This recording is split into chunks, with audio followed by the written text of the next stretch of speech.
Spencer Israel here with Stock Market TV. We've got a good stream, show, video, whatever for you today. I'm joined by Steve Strazza from All Star Charts and Herb Greenberg from herbgreenberg.com.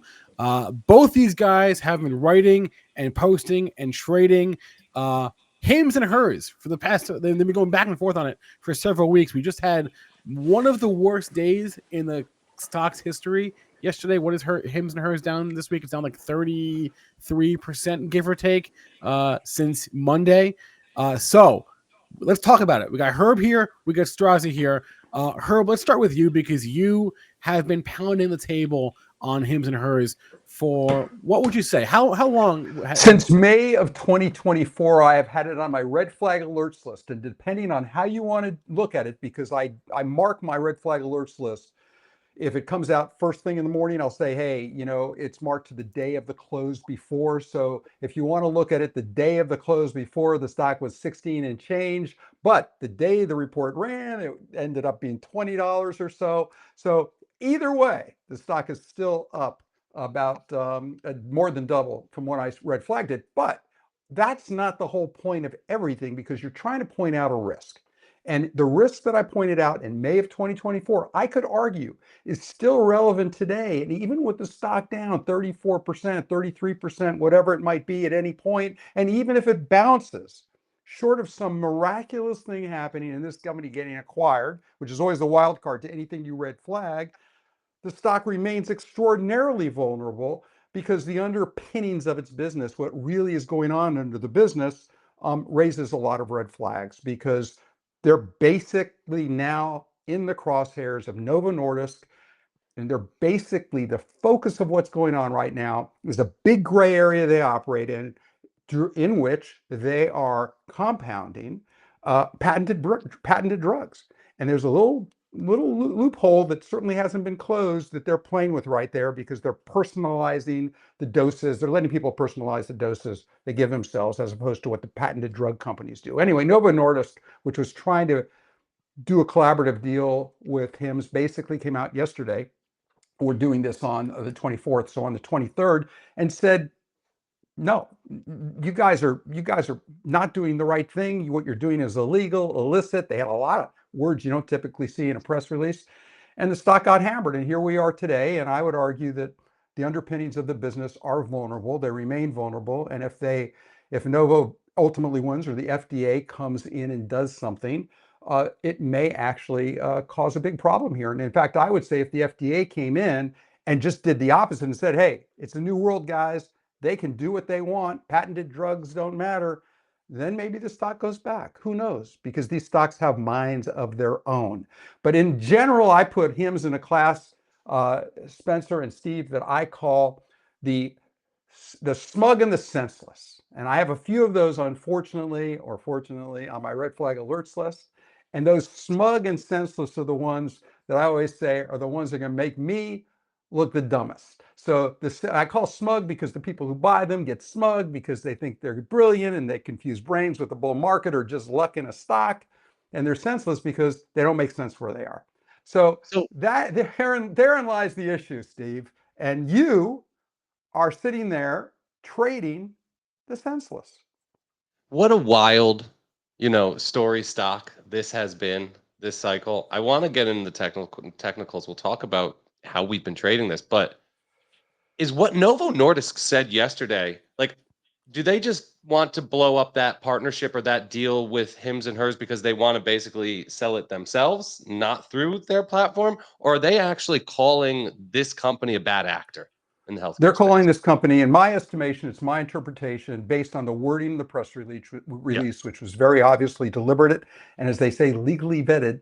I would say that they are saying this company is a bad actor in the sense that they're sort of operating in such a gray area of the rules and regulations when it comes to compounding. In other words, what compounders can do, what you can sell via compounding, that they're basically goading the FDA into coming in and doing something, because the FDA, as I say, has been MIA, because it's been, ever since there have been a lot of issues here, because there have been some other loopholes they've operated through. Those loopholes have been closed, but it hasn't really mattered. But the real issue you have here also is the company has played to retail investors. CEO Andrew Dudum has gone on Twitter basically hailing how great retail investors are. And to me, where I come from, that is, I call it's if you knew nothing else, ... And that's the kind of stock this is. But that said, what I find fascinating is you sit there as a technical investor, Oh yeah. almost in my face, No. saying that, no, in my face, because not in my face, we're friends, but I'm saying you can look at these things. I watch you with JC on your morning show and you're going, oh, what just happened here? And I'm going, yeah, of course you don't know what just happened here because you're trading, you're not looking at the underlying fundamentals. And this is all about the risk. Well, Even if the charts are fabulous, the risk still, the underlying risk for these smug and senseless stocks still exists. so I'm not a pure technical trader, and I am paying attention to the story. So I'm not a purist technician like some of these other people. What Hims and Hers has been this cycle is a stock you just have to get on board with. I mean, Herb, this thing's gone from 2 or 3 to 70 since the 2022 bear market Tell me lows. about it. 2,000%. So I hear you, and the claims have been made the whole way. I mean, these guys were acting this way back during COVID, right? In these operating in these gray areas, selling anxiety medicine online, whatever they could do, they've pivoted to and done. So I think leadership is something where, from my perspective, paying attention to the story, paying attention to the technicals, I'm just throwing my hands up in the air like, I'm just going to keep getting it while the getting's good in a name like this. It's been one of the best stocks in the market. However, I pay attention to all of your red flags. I'm always reading your research. I'll side with the market when the market disagrees with you. I side with the market when the market disagrees with me. So take no offense to that. However, once the market starts confirming what you're saying, I pay real close attention. And this company's come out for the past several years, and this isn't the first nasty headline for Hims and Hers. Okay, there have been plenty. They've It's been very successfully volatile.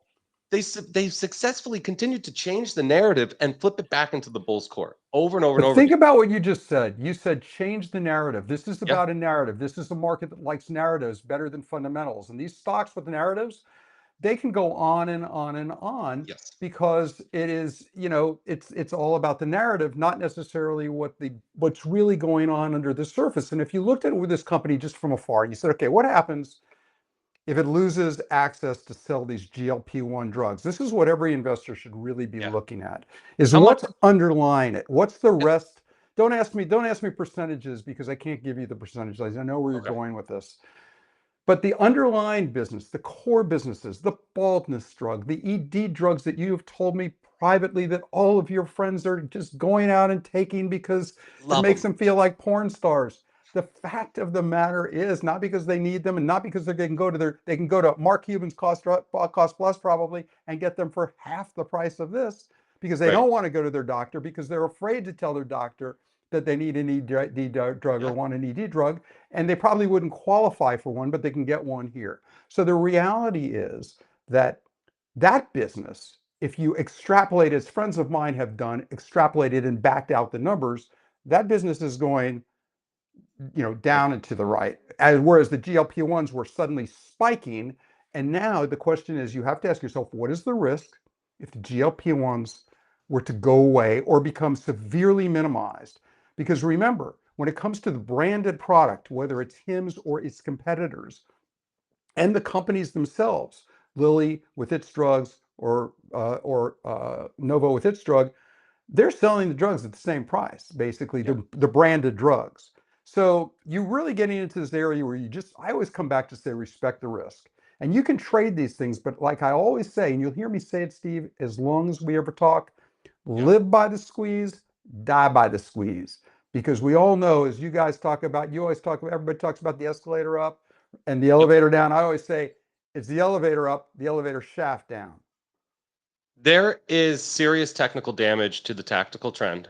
So I think this time, at least the way the market is treating it since yesterday when the headline broke, is that this time is different.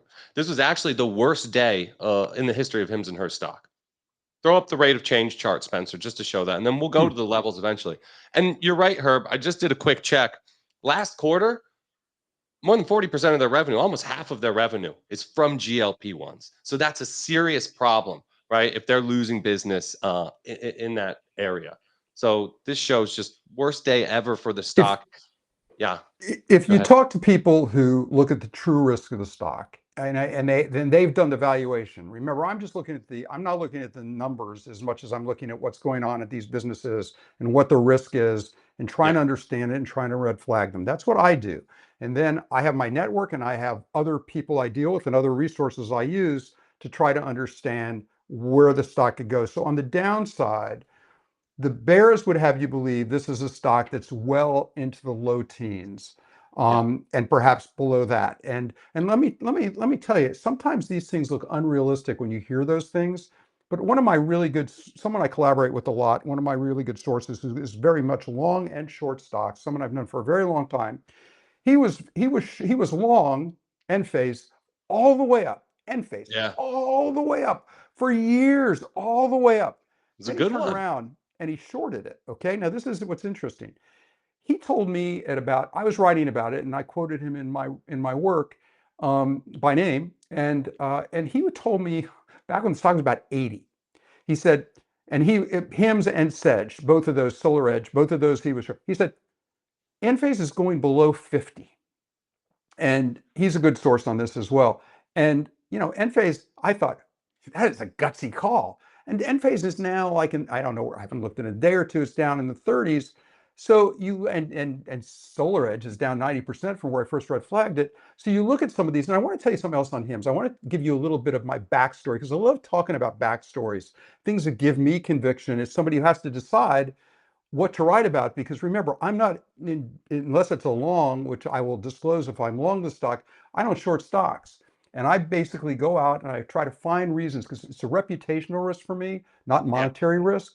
And so there's a very interesting thing. There's this guy, his name is, I call him a kid, but there's this guy who writes at Substack. His name is Paul Cerro, his Cerro. His Substack is Cedar Grove Management. He is been around. He's a kid. But here's what's interesting about him. When I first ran into him, he was long Hims. He We used to work at Roe, the competitor, the private competitor, which is known as Roe, yeah, Roman, right? Remember that one? yeah. So he was long. He worked there. He was long the group because he felt he understood. He really understood the company Hims, and he really believed in what they're doing. Which, by the way, there's a part of what they're doing which makes a tremendous amount of sense and is part of Yeah. the new world we live in. But the more things started to evolve, the more concerned he got. And as they started to evolve and he started to continue to do his research, he did something I find many fundamental investors have a hard time doing. It's easy for Changed you his to mind. do, but to watch him publish, and he published this, and he was on Twitter getting Yeah. attacked and attacked. He not just changed his mind, he evolved to a neutral, and then he publicly went short the stock. Yeah. And that is a very hard thing to do. And what I found in my career is there's sometimes two things I'll look for when I'm looking for a good idea. Sometimes it's the long who said, somebody who's long looking for research, they're looking for ideas. They said, man, I would never be long this thing. And you want to know why they'd never be long that thing. But the one that really matters and has been a home run for me every single time in my career has been when somebody who's long a stock doesn't just get out of the stock, but they go short the stock. And that to me is always, especially if you think the person is really good and you can sort of go back, understand the rationale, and think about it. It's You have to pay attention to those kind of calls and give you more conviction, so you continue, as I continue, to do the work I do. Well, I love that because a lot of these hot stocks that you're writing about, these heavily shorted names, they become the best stocks, the biggest leaders in good times, but then they get absolutely decimated when the cycle ends. Like we Well, saw it in 2022 with the ARC stocks down 70, 80, some of them 90%. So once these trends turn, you do have to look out. There's a lot of look, trash. Steve, you're there to help your subscribers make you money. In the real world that I've lived in, as I've been red flagging stocks for many years, is the real world is these kind of stocks have been squeezed forever. They used to be called concept stocks. Now, Yeah. of course, they're all Stories. memeified, right? They become meme stocks. So they're story stocks, concept stocks. Now they're meme stocks. And meme stocks can go on for a very long period of time until they're not. You can look at a GameStop. You can see what happened to it, right? It had its moment into the sun. But in the world we live in now, That's the thing that's different between now and say 20 years ago, because of social media, because of the gamification of investing, because of Robinhood. These are things that have happened more in a compressed period of time, because of the algos, the change to pod shops, all sorts of dynamics underlying it. The swings in these things can be much wilder. The velocity of the time that you're seeing these swings can be much more intense. And you have to be realistic that there are different investors in this market. And you Yeah. represent people who look at technicals. I represent people who look at fundamentals. I believe there is an enormous number of people, there's an enormous number that do both, that apply technicals here, fundamentals here, and they really weigh them. They use them all differently because there's no right or wrong way to do this. So I think we both play in legitimate parts of the market, but the investors that often are playing for that trade, Steve, in my estimation, having done this a long time, is there are a lot of newbies who have to learn the hard way. And what's one of the most important lessons you can learn about investing? And one of the first things you have to do is lose money. Because until you lose money, you don't understand that risk, because the one thing the street does and stocks do is they make you feel invulnerable when you are right. You make you feel the hubris is so strong because you're suddenly a genius, Yeah, until you are humbled by the great humbler known as the stock market. that's right. Risk management, rule number one. It's actually why I found technicals back in the day, Herb. And really, I believe the best way to do it is to incorporate both. A little fusion analysis, little technicals, Makes a little fundamentals, marry them together. And when they're agreeing and saying the same thing, those are the best setups. So what do we need to see in the charts if Herb's going to be right that Hims is going back to the teens? Throw up the trend line chart, Spencer, because for now, one of the first steps before the primary trend shifts, right? So Hims and hers undeniably in, a relentless uptrend for several years now. What does it take for that to change and a new downtrend to kind of take place here? Because that could take the stock to the teens, a new primary downtrend. One of the first things that has to happen is a bullish pattern or a continuation pattern within an uptrend fails and actually resolves lower. That happened in an incredibly decisive manner on yesterday's candlestick. And then today you really have a nothing burger in terms of the price action. However, when you zoom out, I mean, this stock was incredibly extended. It was 45% above its 200-day moving average, still sitting comfortably above it. You could see that line here in gray. If you drop a VWAP from October 2023 lows, that comes in another $10, $15 lower, or about $10 lower than the current price. And then we have this trend line with several touches over the course of the past 2 years that, prices could be back in the low 30s before it even tests that trend. Now, all of that can happen, another 10 points of downside, and this chart is still making higher highs and higher lows, and is still in a primary uptrend. So there has to be a lot more damage here, I think, before you really want to get behind this as some sort of long-term short. And it's Yeah. just hard being short in this market. I mean, in your note yesterday, I loved your note yesterday. What'd you say in the first line? There's a seemingly rising number of stocks that are unhinged from reality. I think we're there. We're like in these euphoria stages. So it's tough. And Yeah. I would just say use confirmation, try to pick some price levels and say, I'm wrong here before you get too short a name like this, because these things can rip your face off. Remember, it's not all about shorting. Remember, sometimes Yeah. it's about avoiding Not just buying. avoiding the loss. Yeah. And I would tell you, you can look at the charts every which way from Sunday, and everyone interprets them very differently. And I will tell you that, because for some reason, even though the thing was going up, JC sitting there so smug, JC Perret sitting there so smug, saying, "Oh, I was gone by then." He had his 150% gain, and for some Right. reason, his read of the charts had him out, or so he says. So the reality of the situation, though, is what's really going to cause this chart to break. You can talk about all sorts of things. Bad news will cause this stock to fall in a vacuum, because this is one of those stocks. And that ultimately is what's going to do it. It's not going to fall on its own, or unless it becomes damaged goods, and that creates the technicals to do what the technicals typically do. And I know zero about technicals, and I'm not going to try to learn them at this point in the game.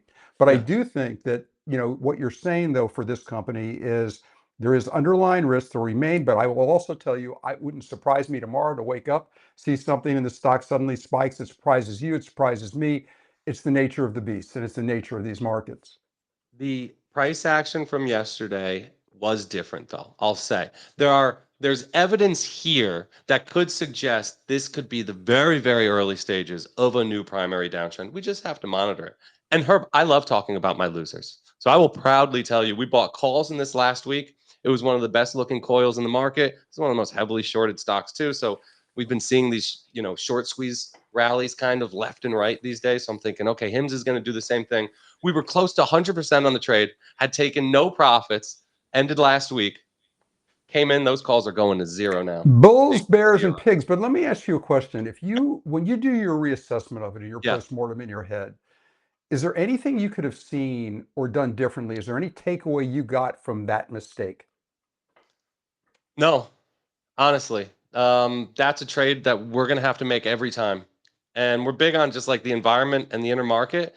These are the kinds of stocks that we're just going after, right? So we bought a basket of, say, 10 speculative growth stocks over the past couple of weeks. Our hit rate's been 60, 70%. They're not all going to work. This one got absolutely bombed out, while we were in it. That stinks. But it's nice to play some of these high risk names that you cover, Herb, through the options market. Because when I buy these calls, it's like they could go to zero, right? We position size appropriately, and we know that we're risking everything that we put in, and we want that because we traded Hims late last year, coming into the year, the big ramp up into like the February or March, the Q1 highs, and we went 10x on those calls, right? So you win some, you lose some, and it's just a part of it. Sometimes I Well, guess Novo Nordisk is going to come out and ruin your party.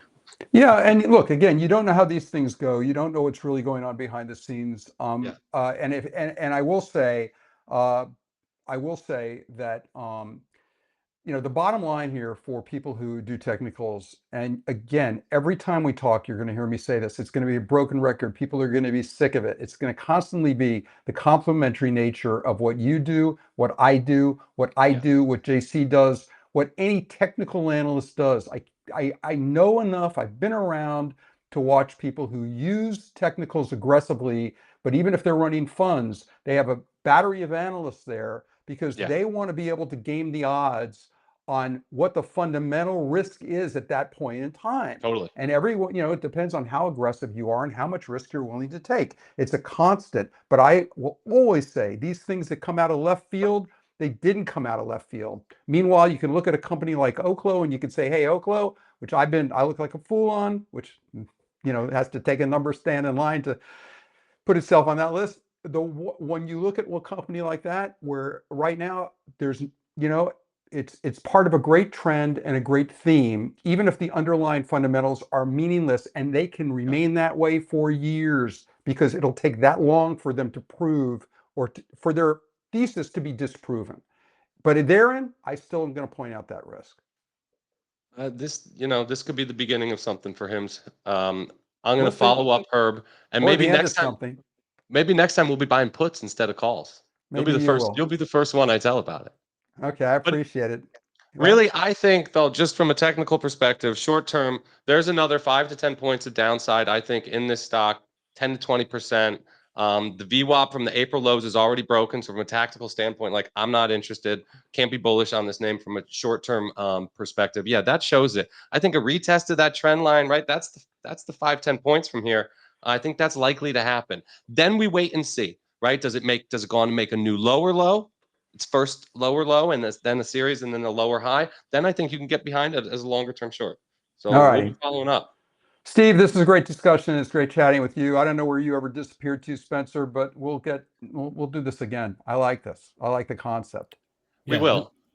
This was awesome. I do want to mention, Herb, your report on Hims and all subsequent updates on that are available on your site, right? HerbGreenberg.com. And Strazza's trades are available on breakoutmultiplier.com if you want to get, because the Hims trade, that was like what, 4 trades ago at this point, Steve? And that was last week. That was last week. So there's been a lot happening, even in a fast market, right, since then. So yes, there has. All right, a lot going on there. Steve, Herb, thank you so much. Next time we there is a name that is in both your courts, we'll do this again and see what happens. It was fun. Cool. Great.